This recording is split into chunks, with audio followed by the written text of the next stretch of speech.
우리가 방금 찬양한 가사를 보니까 이런 가사가 있어요. 주 안에 기쁨 누립니다. 그리고 마음의 풍랑이 잔잔합니다. 그렇죠. 우리가 마음의 풍랑이 일어날 만한 일들이 얼마나 많은지 모릅니다.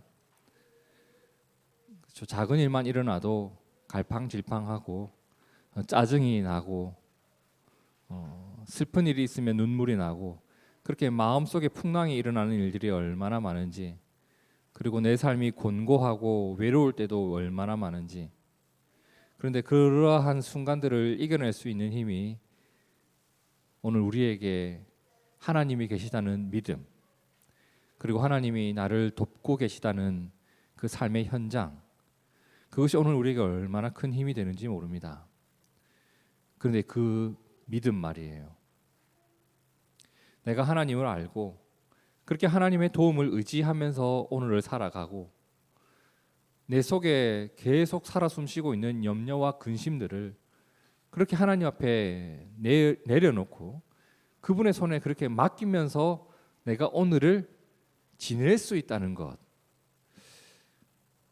여러분, 이러한 일들은 그냥 어쩌다 보니 그냥 일어난 일이 아니라는 것을 우리가 꼭 아셔야 돼요.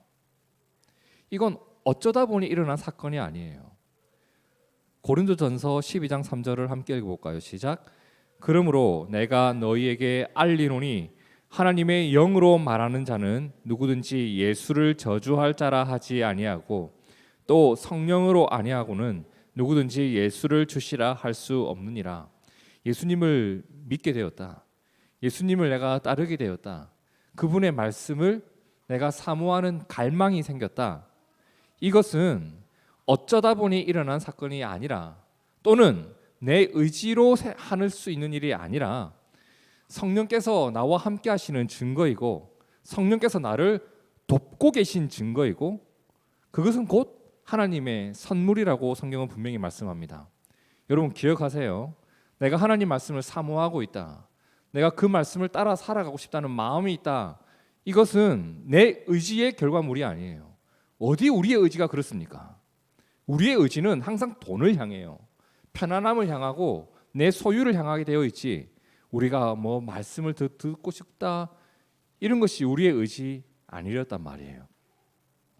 에베소서 2장 8절에 너희는 그 은혜에 의하여 믿음으로 말미암아 구원을 받았으니 이것은 너희에게서 난 것이 아니라고 했습니다. 그 믿음은 하나님의 선물이라고 했죠. 기억하셔야 됩니다. 나의 구원은 내가 교회를 다녀서 얻어낸 결과물이 아니다라는 겁니다. 그건 하나님의 선물이에요. 믿음으로 구원받은 우리가 그 믿음이 생겨난 근거가 내가 교회를 다녔기 때문이 아니라 하나님이 나에게 주신 선물의 결과물이라는 겁니다. 그리고 그 믿음을 내가 가지게 되었을 때 그 믿음으로 내가 하루하루를 살아가고 그렇게 주님을 믿고 따라간다는 것은 내 의지가 단단해서가 아니라 나에게 주신 그 믿음이 나를 끌고 가는 거예요. 하나님이 나에게 주신 그 믿음은 나를 끌고 가는 힘이 있습니다. 믿음은 나를 끌고 가요. 여러분, 그래서 내가 주님을 따르지 않기 위해서 반드시 필요한 일이 있는데 믿음을 소홀히 여겨야 됩니다. 믿음을 소홀히 여기는 자만 주님을 따르지 않을 수가 있어요. 그 믿음이 권면하는 일들, 내 마음속에서 요동치는 믿음의 소리를 외면해야지만 주님을 따르지 않을 수가 있어요. 왜? 믿음은 나를 끌고 가니까. 반대로 내가 주님을 따라가는 자가 되기 위해서는 믿음을 소중히 여겨야 됩니다. 그리고 믿음이 나에게 권면하는 일이 있으면 그것을 그냥 따라가면 돼요. 제가 한번 돌아보니까요, 우리가 주님의 뜻을 몰라서 따르지 않는 것보다 알아도 따르고 싶은 마음이 없기 때문에, 또는 그 믿음이 주는 권면을 애써 외면하기 때문에 따르지 않을 때가 훨씬 더 많은 것 같아요. 그러면 오늘 우리의 삶의 환경을 한번 생각해 봅시다. 우리가 살아가고 있는 이 세상, 내가 살아가고 있는 삶의 현장, 내 삶의 환경, 뭐 학교에 있으면 학교고 학생들은, 우리는 보통 직장이 있고 우리 가정이 있을 테고, 이런 내가 살아가는 삶의 환경이 믿음을 소중히 여기면서 살아가기에 최적화되어 있을까? 아니면 믿음을 소홀히 여기며 살아가는 일에 최적화되어 있을까? 여러분, 우리의 삶의 환경은 믿음을 지키면서 살아가기에 절대 만만한 환경이 아니에요. 믿음을 지키며 살아간다는 것은 나의 욕심이나 계산보다 주님을 따라가는 것인데, 아무리 생각해도 이 세상 한복판에선 주님이 틀린 것 같고 내가 옳은 것 같은 상황이 너무 많단 말이에요. 제가 한 45년 살아보니까 그렇더라고요. 주님은 말씀하셨어요. 누가 네 오른뺨을 치거든 왼뺨을 돌려대라. 이게 안 되더라고요. 그렇게 한 사람을 바보라고 하더라고요. 어릴 때 제가 싸우고 돌아오면 저희 아버지가 한 번 이런 거 물었어요. 이겼나 졌냐? 오른뺨 맞았으면 왼뺨도 돌려댔냐? 이걸 물어보는 게 아니라, 저도 은찬이가 싸우고 오면 그래요. 이겼냐? 왼뺨도 됐냐? 이렇게 안 한단 말이에요. 나에게 무언가를 억지로 시키는 사람에게 주님은 그 2배를 해주라고 했거든요.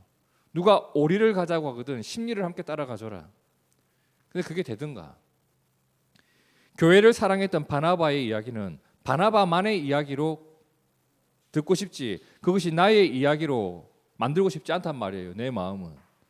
바나바는 다른 사람이 해줬으면 좋겠어요. 교회 안에서 헌신은 다른 사람이 해줬으면 좋겠어요.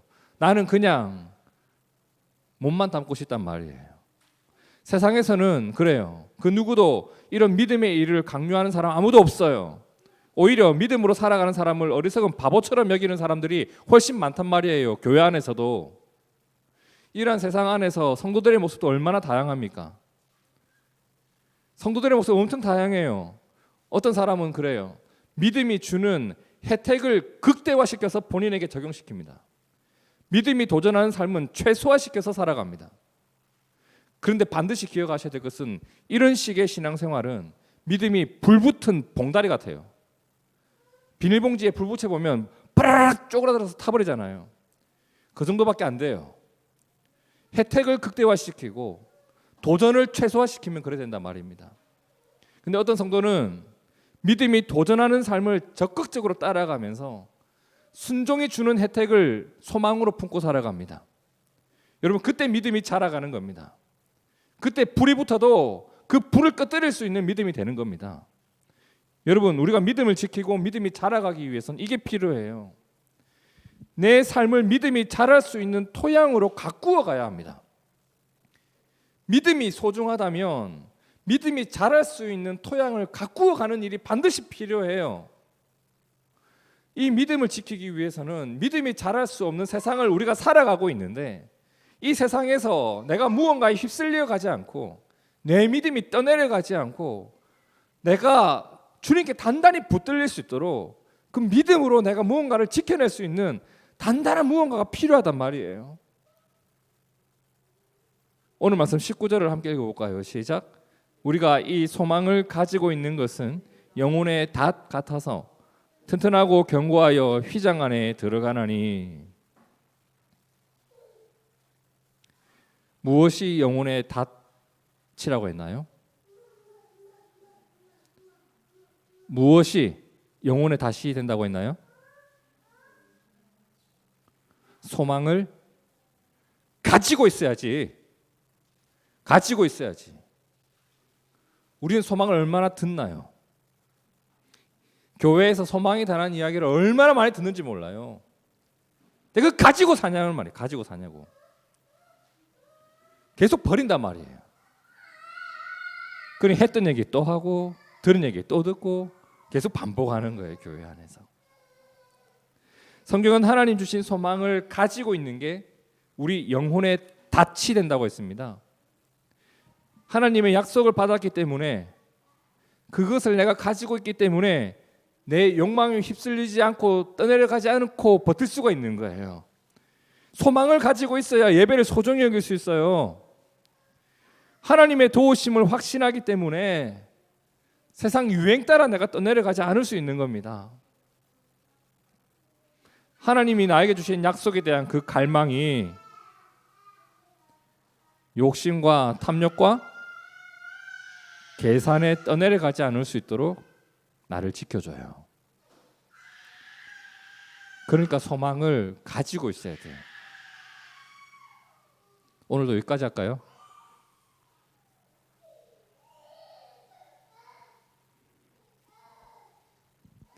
소망을 가지고 있었던 한 사람이 있는데 아브라함.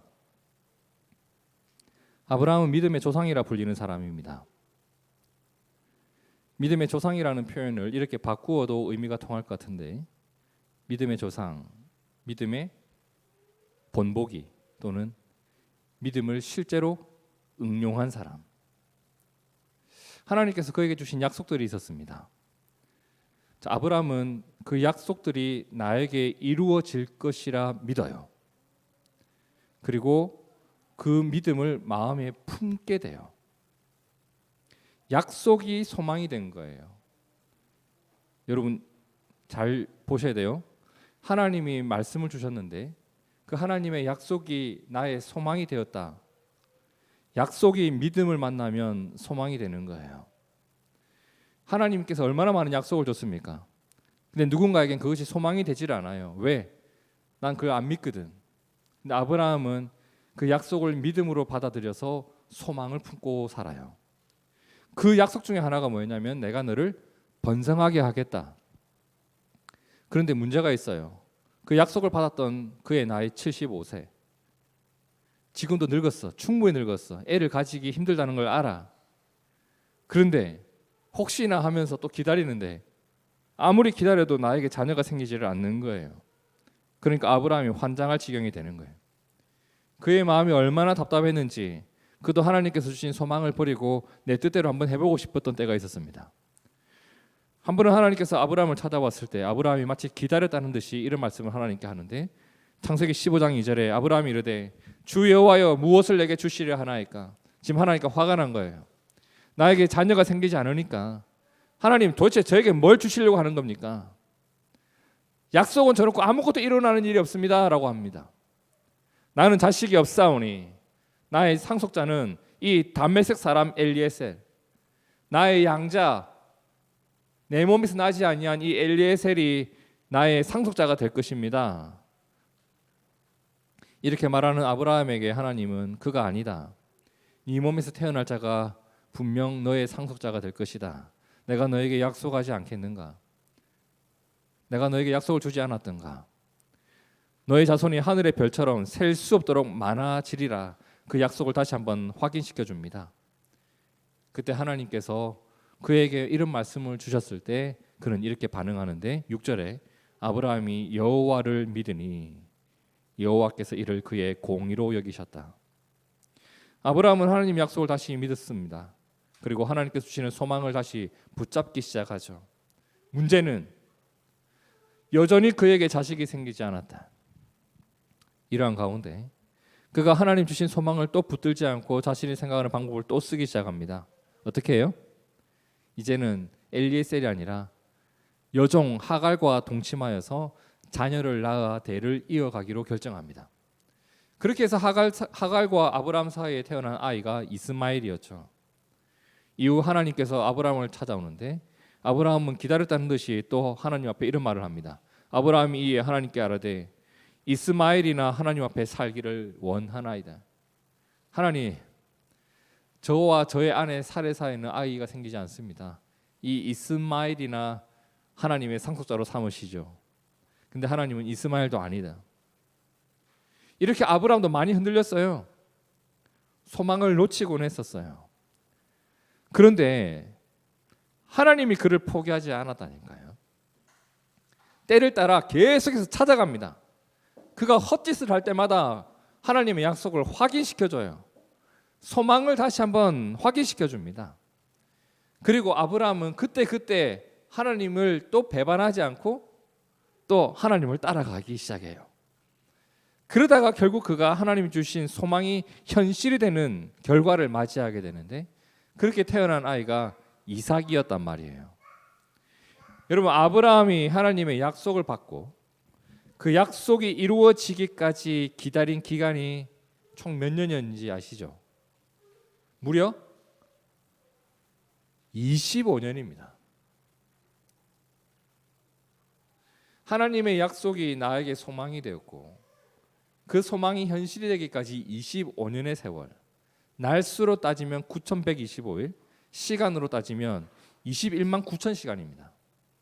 이렇게 긴 시간을 때로는 넘어지기도 했지만 다시 일어나서 하나님이 주신 소망 가운데로 끌어왔던, 그에게 선물로 주셨던 믿음이 다시 나를 하나님을 바라보게 했고, 그렇게 하나님을 의지하면서 살아갔던 그 아브라함에 대해서 로마서가 설명하기를 이렇게 말씀해요.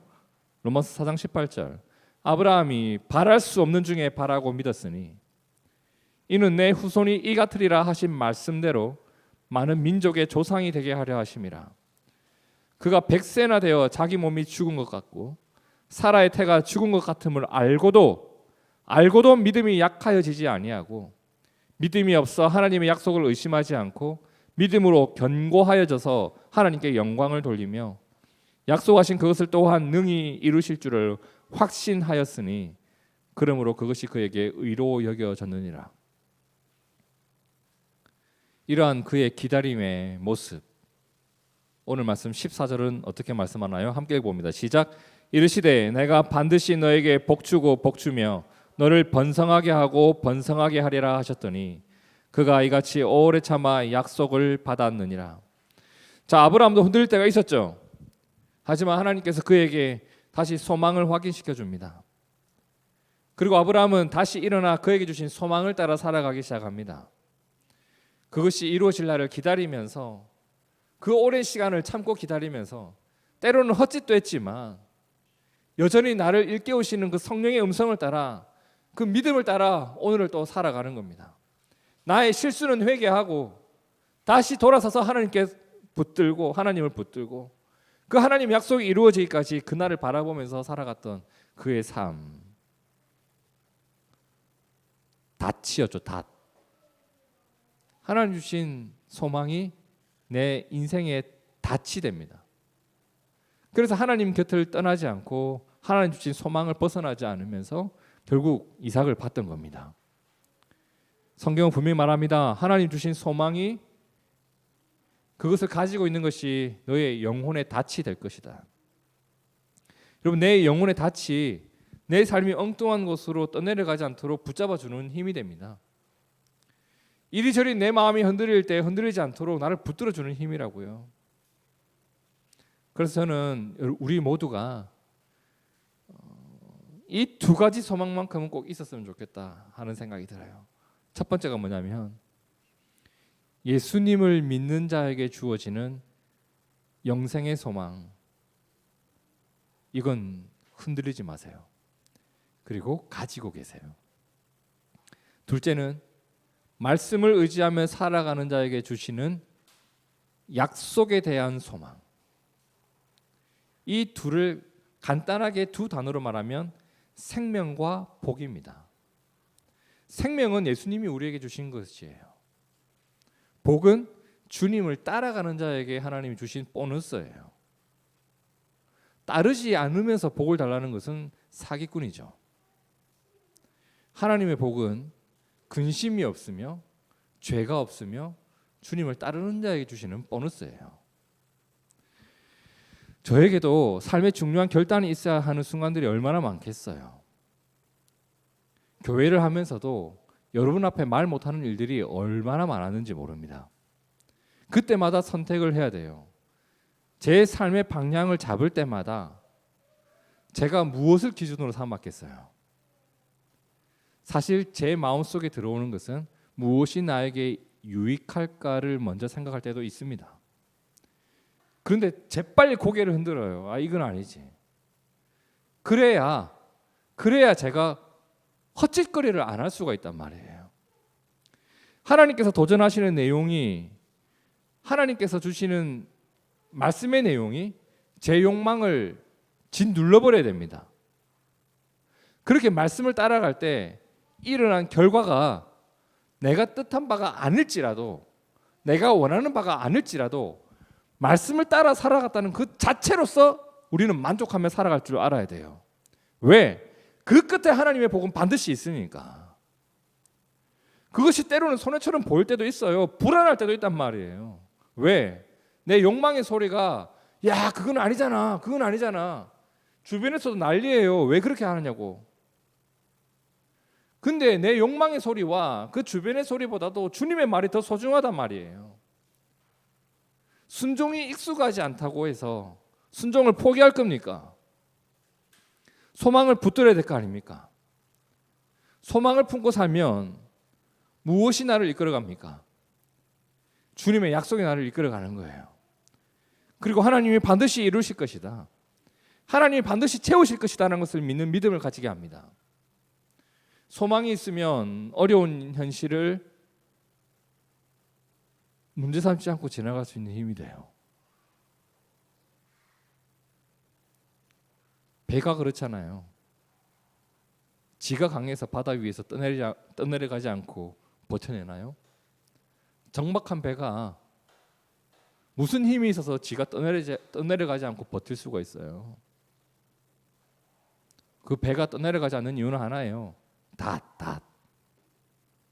그럼 우리가 뭐 강하다고 사람들의 소리, 소문 이런 것에 떠내려가지 않을 수 있겠어요? 세상 이리저리로 떠내려가지 않기 위해서 필요한 게 있어요. 오늘 말씀 19절 다시 한번 읽어봅시다. 시작. 우리가 이 소망을 가지고 있는 것은 영혼의 닷 같아서 튼튼하고 견고하여 휘장 안에 들어가나니. 그래요. 내가 주님을 따르는 자가 되기 위해서는 나에게 주신 그 믿음의 소중함을 알아야 돼요. 그리고 그 믿음이 나에게 권하는 일을 따라가면 됩니다. 그런데 그 나의 믿음을 지키기 위해서는 세상에서 떠내려가지 않도록 나를 단단히 붙잡아주는 무언가가 필요한데 그게 그 소망을 내가 가지고 있는 거예요. 기억하셔야 됩니다. 하나님 약속을 내가 믿음으로 붙들면 그것이 오늘 나의 소망이 됩니다. 우리가 오늘 말씀을 기억하면서 히브리서 6장 11절과 12절을 함께 읽어봅시다. 시작. 우리가 간절히 원하는 것은 너희 각 사람이 동일한 부지런함을 나타내어 끝까지 소망의 풍성함에 이르러 게으르지 아니하고 믿음과 오래 참음으로 말미암아 약속들을 기업으로 받는 자들을 본받는 자 되게 하려는 것이니라. 우리가 간절히 원하는 게 뭡니까? 여러분이 그리고 저가 소망의 풍성함 속에서 살아가는 겁니다. 수많은 성도들이 여유 있을 때 신앙생활을 합니다. 신앙생활을 내 삶의 옵션으로 해놓고 저 멀리 치워놓고 삽니다. 그러다 보니 소망도 뜬구름처럼 되어져 있고 그 내용이 불분명하고 내 장례식 때 천국 갔다라고 하는 설교나 해줄 수 있는 그런 내용으로 삼고 살아갑니다. 여기에 머무르면 안 돼요, 여러분. 내 소망이 분명해야 내가 무엇을 믿고 의지하고 있는지가 분명해야 내 영혼이 세상에 떠내려가지 않을 수 있는 겁니다. 그 소망이 분명하고 그걸 내가 붙들고 있어야 믿음으로 살아가는 삶의 가치를 발견하게 됩니다. 오늘 우리가 하나님 약속을 내 마음에 품고 살아가는 소망의 사람이기를 축복합니다. 그게 진짜 복된 사람입니다. 제가 우리 교회하고 나서 성도들의 얼마나 많은 이야기를 듣습니까? 저 이번에 이거기에 합격됐습니다. 저 이 일을 시작하게 되었습니다. 저 이러한 직장으로 옮기게 되었습니다. 좋은 일 얼마나 많았습니까? 제가 그때마다 축하하고 축복하고 얼마나 행복했는지 모릅니다. 근데 가장 행복한 게 뭐냐면 여러분이 둥지교회 성도라는 겁니다. 소망을 붙들고 하나님 나라 바라보면서 살아갈 줄 아는 한 사람이 되었다는 게 저에게 가장 큰 기쁨이에요. 하나님 주신 약속 하나님이 이루어 가실 겁니다. 예수님께서 우리에게 주신 생명과 하나님께서 우리에게 주신 약속들이 나의 소망이 되고 그 소망을 내가 가지고 있기 때문에 그것이 내 영혼의 닻이 되어 세상으로 떠내려가지 않는 우리가 되기를 축복합니다. 그 믿음이 있으면 나 떠내려가지 않을 수 있어요. 함께 그 믿음 안에서 주님이 이루실 일을 바라보면서 살아가는 소망이 한 사람이 되기를 주님의 이름으로 진심으로 축복합니다. 함께 기도하겠습니다. 주님, 주님, 주님. 세상에 예수님 말고도 소망을 이야기하는 사람들이 얼마나 많은지 모릅니다. 이것이 너의 삶의 복이 될 것이다, 너의 인생의 소망이 될 것이다 말하는 사람들 너무나도 많습니다. 근데 진정 내가 먼저 품어야 될 주님의 말씀이, 주님이 나에게 주신 복음이 나에게 소망이 되어져 있는가를 먼저 돌아봅니다. 오늘 나도 엘리에셀을, 이스마엘을 나의 양자로 삼고 싶은 마음이 우리에게도 있습니다. 세상이 말하는 소망을 우리도 품고 싶을 때가 있습니다. 그러나 하나님 말씀하시기를 내가 너에게 줄 복은 따로 있다고 말씀하셨습니다. 성경을 통하여, 하나님 말씀을 통하여 우리에게 주신 그 복음, 그 말씀, 그 믿음, 오늘 우리가 품고 살아가기를 원합니다. 하나님 주신 말씀을 내가 믿음으로 나의 소망으로 품고 그것을 내가 가지고 있으므로 영혼의 닷을 삼아 이 땅을 거룩하게 살아가는 우리 모두가 되기를 원하오며 살아계신 예수님 이름으로 기도드립니다. 아멘, 아멘.